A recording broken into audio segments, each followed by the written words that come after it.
Hello and welcome to the Patreon exclusive edition of Black, White, and Red all over. I'm the hardest working man in comics, Victor Dandridge. And I'm Ryan. So, you're just gonna like, nope, not doing it. You can't make me. You can't make me. We're gonna get you to do it. It's gonna be amazing.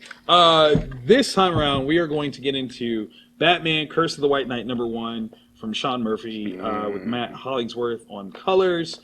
Holy Chris Apple! So good. If you aren't familiar, Batman: The White Knight series came out. Was it last year? Yeah, about a year or two back. Yeah. Yeah. Incredible read. Like Yes. redefined everything that we thought we knew about the relationship between Batman and Joker. Yeah, DC let Sean Murphy do whatever he wanted. They're like, okay, it's going to take place in a different universe. Yeah. But go wild. So have fun. And have he fun. nailed it. Yeah. And in that story, Joker goes sane, and he helps clean up Gotham, like a legitimate root. Finding corruption, getting it out. And now Joker's back to being Joker, and he's trying to undo all the work that try to fix what Napier did. Yeah. Because Clown Prince of Crime does not go straight. He refuses. No. All right. So this starts off with a deliriously great image of some guy. We don't even really know who they are. But they carry a very striking resemblance to Joker. Yeah. Rushing forward, rapier in hand, ready to slash. And cackling. Like, huge laugh. Yeah. Lots of laughter. Then we see this buccaneering, debonair-looking guy. He really does. I mean, just sexy. And all he says is Arkham. Like, this might be the person's name. Yeah. Behind them, there are a number of people in chains. Yeah, they're all chained up. And like, one person is laid down, like, almost sacrificial. Yeah. And there's another guy that's with this debonair-looking dude who's older. Mm-hmm. But he's got, like, this sweet, like robe on with, like, fleur-de-lis on it. He's got a pistol. He's got his rapier. It almost looks like some kind of, like D&D-esque, like, good guys versus bad guys kind of thing. Absolutely. So this crazy guy with no shoes on jumps in. He doesn't have any shoes. Jumps in and like manages to capture the old guy. Yeah. Right? Holding him and is like, leave. Like, we want you to leave. Yeah. Don't make me kill you. And this laughing lunatic is like, well, what are you willing to give up? Yeah. Like, one of the interesting things about him is his eyes look red, and it looks like he has fangs. Does. Very vampirical. Very. Debonair man manages to lash him with the whip around the neck, pulls him through, and then we get the big drop. Yeah. Gotham Valley is cursed, Lord Wayne. Mm-hmm. Now we know. Lord Wayne. This is one of the earliest ancestors of Bruce Wayne coming to Gotham. Gotham Valley, not city. Yeah, Valley. Start seeing like there's demons in the night, like there's all this crazy stuff, and it'll turn you into a monster just like the rest of us. Right. So that makes me wonder, is he really a vampire? Because he's got the teeth and the eyes. But is he just playing a part? Right. Is this a gesture? Gestures? I don't know.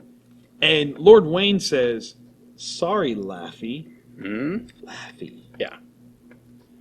I don't believe in curses. Stick. Like, just to the heart. Yeah, just straight through. Yeah, dude falls to his doom, laughing the entire time, okay? The entire time. And where do we find that we are? Arkham Manor, 1860 or 1885. Yeah, 1685. Jeez, I'm so dyslexic right now. 1685. Jeez. Oh, there's so much to unpack from that because let's work under the supposition that he's not lying. Okay. That there are other monsters there. Yes. We fast forward it to whatever time period we're in now. Right. Does that then Gotham is cursed, and that's why there's monsters like the Joker, right? Like Scarecrow, right? Like Mudface. Oh, like Batman? Right? Oh. Now, okay, you pointed out the eyes. As we turn to this 2-page spread, and has been seen before, Joker has 2 different colored eyes. Yeah. and one of them seems to match this earlier Yeah. Arkham person. The other thing that I got to point out, and it's a direct correlation, we see Azrael here. If you are a longtime fan of Batman, you know who Azrael is. And if you look at the imagery, the symbol here on his thing, it's exactly the same as what the other guy was wearing. So much history. There's a thing here. There's an absolute thing here, and it's amazing. Okay, Arkham Asylum today. This will be known as mistake number 23. Oh my god. Like, so bad. There is a guy that's turning off the security for the Joker's cell. Yeah. Literally saying I've cut off cameras, everything. When you cut off all the security cameras so your buddy the Joker can do something, you already done messed up. It's a bad plan. It's an absolute bad plan. He's like, we're very interested in what you have to offer, and Joker's like, of course you are. Like, this is clearly like something scary. He says, here's the bag you asked for and the keys to your old cell. And Joker's like, but you're coming with me. And the guy's like, well, what if someone sees me? And he's like, look, you and your friends want what I have. Yeah. Then we do it my way. Like always. This is a long-form relationship. Yeah. And when he's saying friends, what does that mean? Exactly. Joker asks, where is everyone? As they traipse through the old ruins that were Arkham Asylum. And they're like, hey, listen, we are renovating, so we had to move everyone to new facilities. Yeah. Well, and Joker's like, why change? It's perfectly charming the way it is. Yeah, like clearly, hello, this place is amazing. And this guy says, it's all part of Gotham's new Napier initiative. Yeah, Joker's not a fan of that. You shouldn't have said that word. Yeah. You shouldn't have said that word. Just like Thor likes his hammer, Joker doesn't like Napier. No. And he's very specific about two separate people. Yes. And it's so interesting to see Joker refer to Napier in that way. Yeah. Much the same way Harvey Dent would refer to Two-Face. Yeah. They're two separate people. Yeah. Very similar. But Joker says, like, look, it took me years to do this. I'm not going to let this guy just undo it. Like, no way. And he's like, I need something for my final act. Yeah. It's always dangerous when Joker is calling it his final act. Yeah. That means it's going to be bad. Something like really bad. People are going to get hurt. And or deaded, like a lot. He's like, the city's biggest, darkest secret, and the beginning and end of Gotham, and the joke only I know about. Yeah. And he's got, we don't know what it is. It's something in some kind of pouch or sack, and he won't let the dude, because the guy wants to see it, right? And he won't. He won't let him. Even though he brought him this bag, he didn't take the time to open it up and look. It's crazy. Now, again, talking about Super Joker moves, he's ready to do his disappearing pin trick, which is to stab this man in the chest in order to make it seem as though he had some struggles getting out. Yeah. You can't make it look like it was just easy because that would disrupt things. Which is a very, very smart thing. It is. Particularly in the fact that Joker wanted to wait until he got down this way to stab this guy because he knew if he stabbed him earlier, he would have called the police already. Yeah. And he doesn't like to be rushed. Yeah. It's Joker. Joker's a man of principle. Yeah. He's got plans. Man of dynamics. That's what it is. Then we find out who this man is. Yeah. He's the Warden. Joker commands that he doesn't leave a lot of blood running from this trail because, look, they'll follow. They'll follow that. So go bleed somewhere else now. Thank you and goodbye. Oh, so much. So smarts. And then we get karate chopped in the heart. Yeah. Bruce finds a letter that was written to him by Alfred, who is dearly departed in Batman White Knight. He dies. And he leaves some sentiments for Bruce. One, recognizing that Bruce probably has taken forever to read this thing because... Which is probably true. Right. Like, Bruce doesn't deal with death well, clearly. And the notion that Bruce would potentially, possibly try to root himself back into the darkness. Did you peep how his shadow is Batman? There's so many little subtle things. Oh, Sean. Clever. Killed it. Actually, I got to give a shout out to the letterer, who is... and World Design. What you did was very difficult. You've taken script like cursive and found a way to make it contrast against the backdrop in a great way. The white having a subtle shadow to it so that it always sticks out. Brilliant. Okay, I got it. Like most of the time, And it was funny. I was just talking to Richard Starkings about this. If you take note of the lettering, then it's done wrong. Mm-hmm. This time I saw it because I was so impressed by the fact that I could read it. Yeah, because it's almost always illegible in that when it's done like that. Exactly. And this, I have to give you mad props because this was done really, really well. Yeah, because even with the black letters, there's that subtle highlight right behind it to give it a frame. Just to make it pop. Just to make it pop just enough. So through all this, Alfred says, hey, there's a floorboard in my bedroom that's a little loose. Look in it. There's something there for you. And he pulls out a journal of Edward Wayne, 1685. And a whip. Very familiar looking whip. Very familiar. Dude, his forefather was a sweet, like... Badass, man. He was. I'm seduced. Right? So Batman shows up at Arkham, and the warden is giving a statement to Gordon. No one is believing him. It is the funniest thing in the world. Like, you see how good of detectives, like, both of these men are. Yeah. And the procedural nature of what they're about to do to him is so on point. It really, I mean, it's so, like, all right, so you were one-on-one with the Joker, and he stabbed you with a pen and you lived. Hogwash. Like, something. Yeah, that's not, like, Joker doesn't miss. Yeah. Well, I got lucky. No, you don't. It's the Joker. Joker. There is no lucky with him. Yeah. Like, come on. So what I love is, like, Gordon is like, listen, do you think that you can get him to confess before he lawyers up? Now, there's certain rules here. Yeah. If you say in a full statement, I want a lawyer, cop's got to back off. Yeah. Let's bring in Batman and his subtle charms. I love it.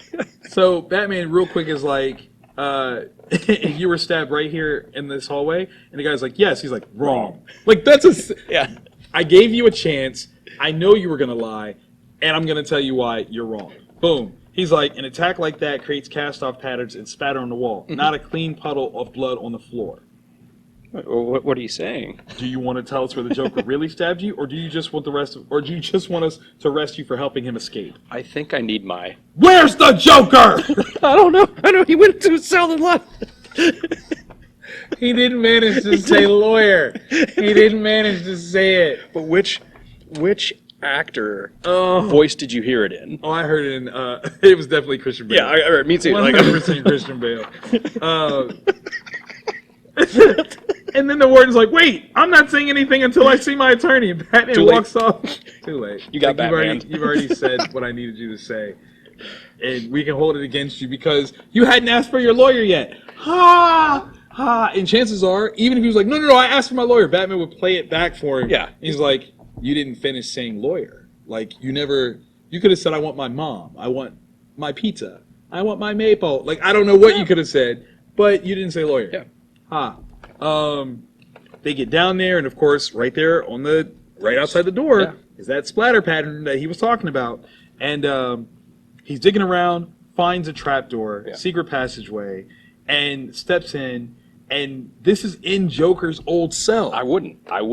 Like, no. Yeah. You have no idea what could be in there.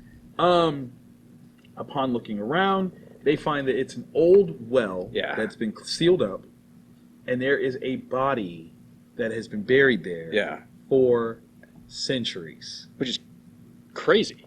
Like, is this the body from the person at the beginning of the story? It would fit. There was the well. That it would. Now, wait, I got to go back and check. But there's blood written on... See, that's the thing. All right, there's also writing in the wall in blood. Yes. But they can't read it. They don't know what it is. Some of it's been erased. But someone erased it, which... wonder who that could be. So we see this woman, high-powered, clearly. The glasses are... freaking amazing. Freaking amazing. Walks into her office, and Joker is there with the longest barrel pistol for no good reason. Wearing a Batman t-shirt. I feel like that's probably the most disrespectful. It's so fantastic, because it's like a size too small. Right. But he's got like suspenders on. Like, the outfit is so on point. It's amazing. If I don't see that cosplayed soon, I'm going to be upset with somebody. And it'd be easy to do. So he's like, I've got something big for you. Something that'll really bring down the house. This woman only responds... How boss is she? Because she just sits down at her desk. Get your GD feet off my desk. What is wrong with you? You say that to the Joker. To the Joker. This woman has her bank account, 0 Fs. None. None are in there. I'm afraid of her. I am. Like, I don't even know who she is. Yeah. And I'm terrified. Like, if this was Amanda Waller, I'd be like, yes, of course. This doesn't seem to be Amanda Waller, which makes it even scary. Right. Like, if this is Amanda Waller... Because that's what I was curious about at first too. Was like, is that how Amanda Waller appears in this particular universe? Maybe. And then, if it is, I'm totally game. But he calls her Ruth, right. So either Joker's a dick and just calls her out her name. Yeah, maybe that's a Joker thing to do.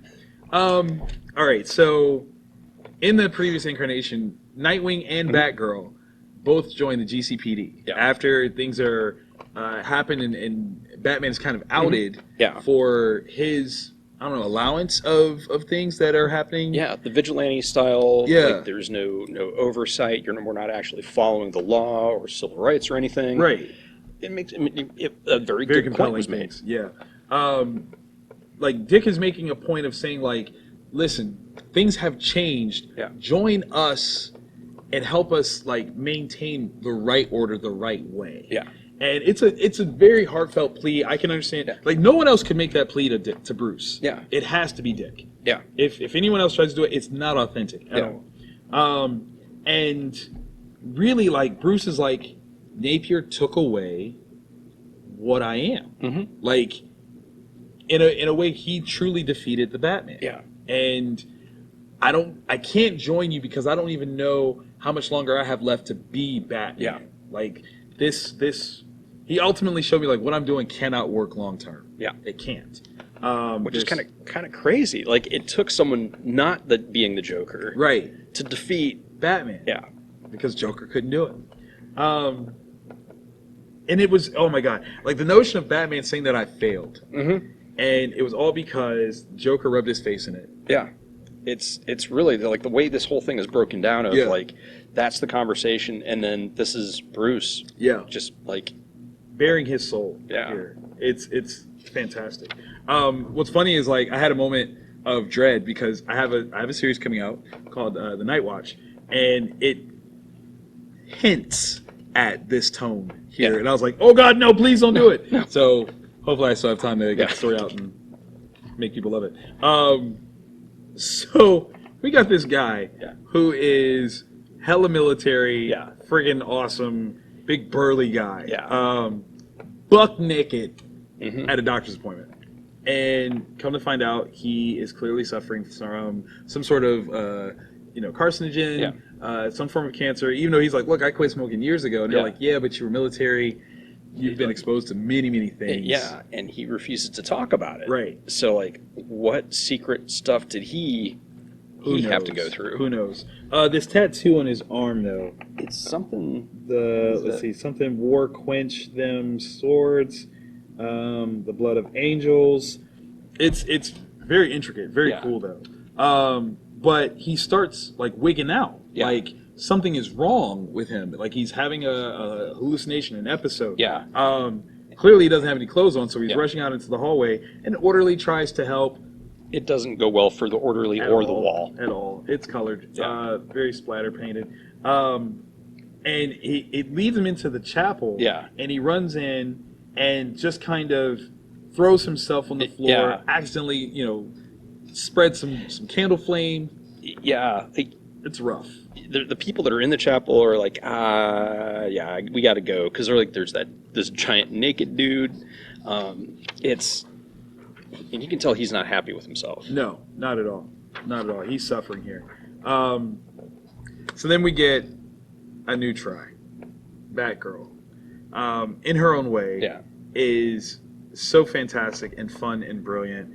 And she's so compassionate. She's like, look, if you need somebody to talk to, we can set this up. If it's me, if it's Dick, Leslie Thompson.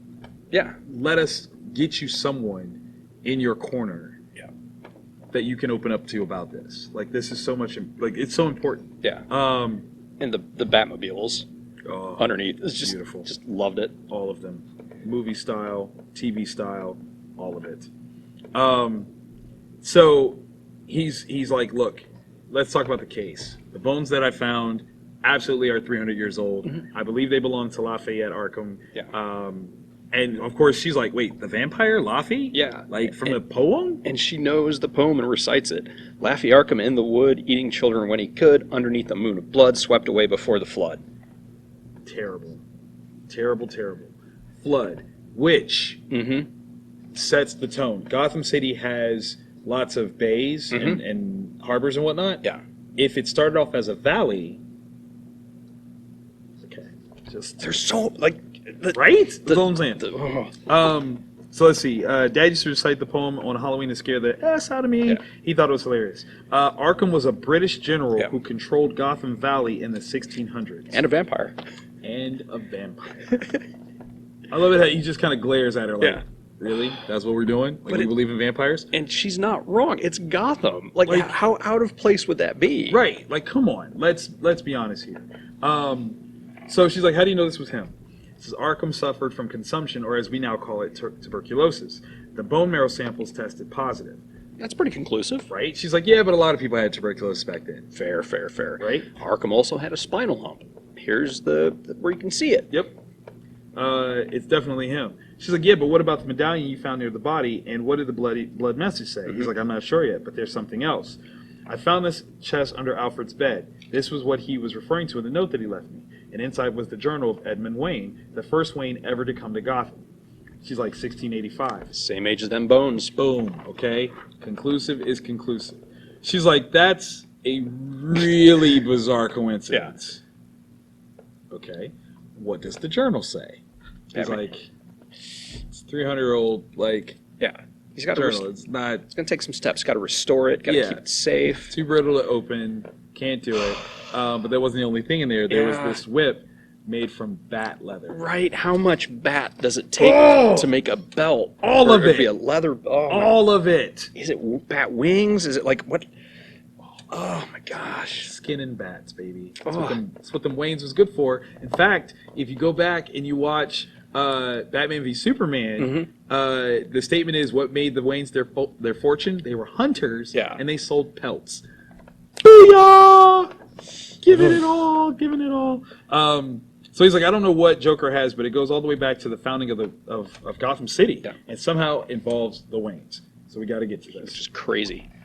Cut to another church. Yes, an actual church this time. Yeah, and we see this man John Paul is mopping the floors. Yeah. He's cleaning up. The priest there is like, hey, listen, you don't have to do this. And he's like, look, I'm here all the time. I'm trying to pray away my afflictions, my ailments. Yeah. I figure I should help. Yeah. Maybe it gives me some points. Yeah. He's got 6 months, maybe a year. Life's a cul-de-sac. Yeah. Let me get in there. So the priest leaves. I mean, obviously there's a lot of trust here. Yeah. All of a sudden, as he's cleaning, the lights go out. Yeah. And this is not a good sign. This is not a good sign. The way it's drawn is so beautiful. So the lights go out, and then there's a voice out of nowhere. Like, put that down, John Paul. You're not a janitor. You're a king, the rightful heir to Gotham. And it's someone is standing on the altar with their back to the stained glass. And the way it is, the light's coming through, it's glorious. Yeah. The person is still in black, is all in black because he's a shadow. But then there's the wings of the angel, and it lines up really nicely with the tattoo that we saw on him earlier. Very much so. Oh, so very cool. It's like he's like, God is not. He's not been torturing you. He's been preparing you for this next role. Yeah. It's coming. They murdered your ancestor and seized your land, and for 7 generations they've sat on your throne. And this sword gets thrown into like this candle pit and catches flame. Yeah. And I mean, this is crazy. Yes, I'm here to reveal your holy destiny, the truth behind your name, behind the valley. Yeah. God needs you, Azrael. He needs you to take the flame so you may bring the light. Yeah.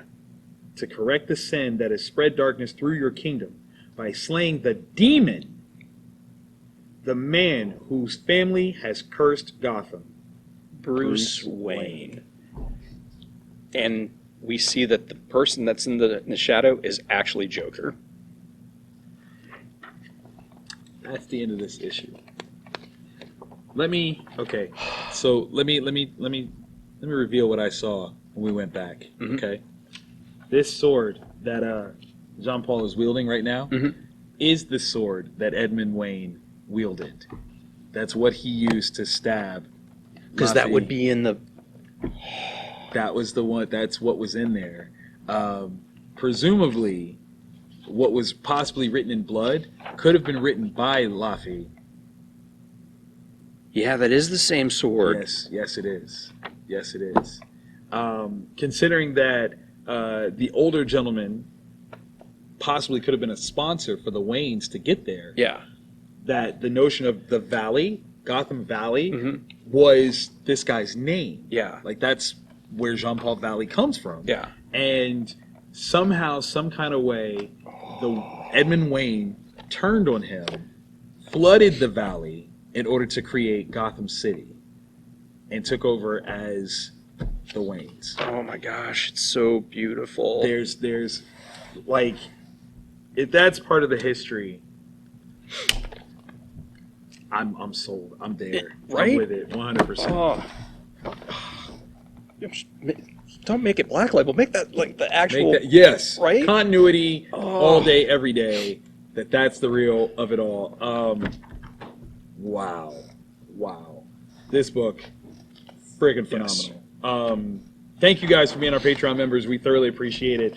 All your support and love means everything to us. We hope that you grab this book because you needs it in your life. This is freaking crazy. Yeah. Really, really good. Add it to your polls and subscriptions wherever you shop. Yes, because it's worthy, and you will love us for it. You will love yourself for it. Yeah. And you'll definitely love Sean Murphy and DC Comics. So, till next week, y'all. Have a good one.